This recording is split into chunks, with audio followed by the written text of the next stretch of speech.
2 Raja-Raja pasal 16 ayat 1-20. Ahaz Raja Yehuda. Dalam tahun ke-17 zaman Pekah bin Remalia, Ahaz anak Yotam Raja Yehuda menjadi raja.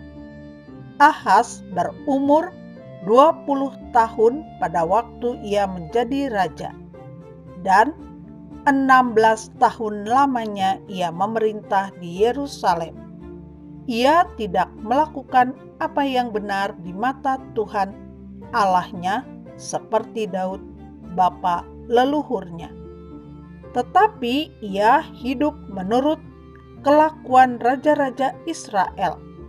Bahkan dia mempersembahkan anaknya sebagai korban dalam api, sesuai dengan perbuatan keji bangsa-bangsa yang telah dihalau Tuhan dari depan orang Israel.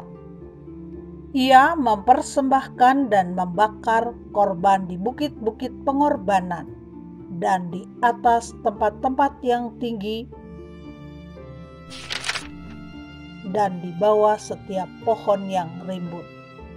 Pada waktu itu majulah Rezin Raja Aram dan Pekah bin Remalia Raja Israel untuk memerangi Yerusalem. Dan mereka mengepung Ahaz, tetapi mereka tidak dapat mengalahkan dia. Pada masa itu Rezin Raja Aram mengembalikan Elat kepada Edom. Lalu ia mengusir orang-orang Yehuda dari Elat. Datanglah orang-orang Edom ke Elat dan diam di sana sampai hari ini. Ahaz menyuruh utusan-utusan kepada Tiglat-Pileser Raja Asyur, mengatakan, "Aku ini hambamu dan anakmu. Majulah dan selamatkanlah aku dari tangan Raja Aram dan dari tangan Raja Israel yang telah bangkit menyerang aku." Ahaz mengambil perak dan emas yang terdapat dalam rumah Tuhan dan dalam perbendaharaan istana raja dan mengirimnya kepada Raja Asyur sebagai persembahan.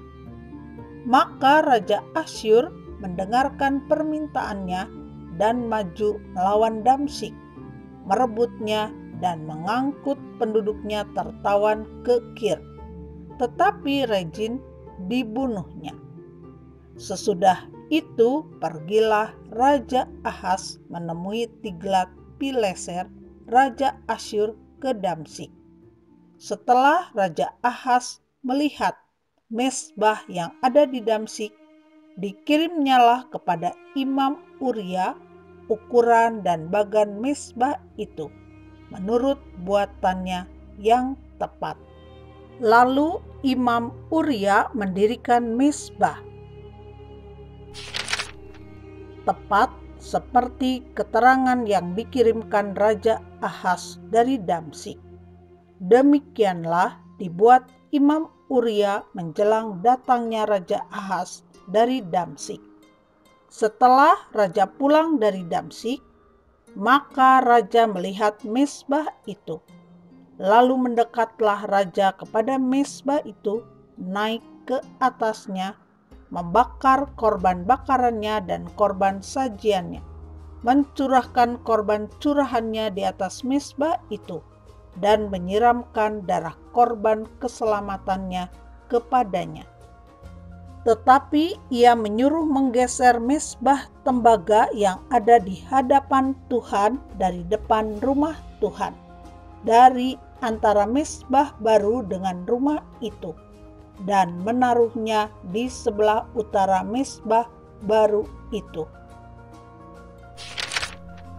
Kemudian Raja Ahaz memerintahkan kepada Imam Uria, "Bakarlah di atas mezbah besar itu korban bakaran pagi dan korban sajian petang, juga korban bakaran dan korban sajian raja. Lagi korban bakaran dan korban sajian dan korban-korban curahan seluruh rakyat negeri, dan siramkanlah kepadanya segenap darah korban bakaran dan segenap darah korban sembelihan. Tetapi mezbah tembaga itu adalah urusanku. Lalu Imam Uria melakukan tepat seperti yang diperintahkan Raja Ahaz. Sesudah itu Raja Ahaz memotong papan penutup kereta penopang dan menyingkirkan bejana pembasuhan dari atasnya. Juga laut itu diturunkannya dari atas lembu tembaga yang mendukungnya dan ditaruhnya di atas alas batu. Selanjutnya, demi Raja Asyur disingkirkannya dari rumah Tuhan serambi tertutup untuk hari Sabat yang telah didirikan pada rumah Tuhan. Juga pintu masuk untuk raja yang di sebelah luar. Selebihnya dari riwayat Ahaz dan apa yang dilakukannya, bukankah semuanya itu tertulis dalam kitab sejarah Raja-Raja Yehuda? Kemudian Ahaz mendapat perhentian bersama-sama dengan nenek moyangnya, dan ia dikuburkan di samping nenek moyangnya di kota Daud. Maka Hizkia anaknya menjadi raja menggantikan dia.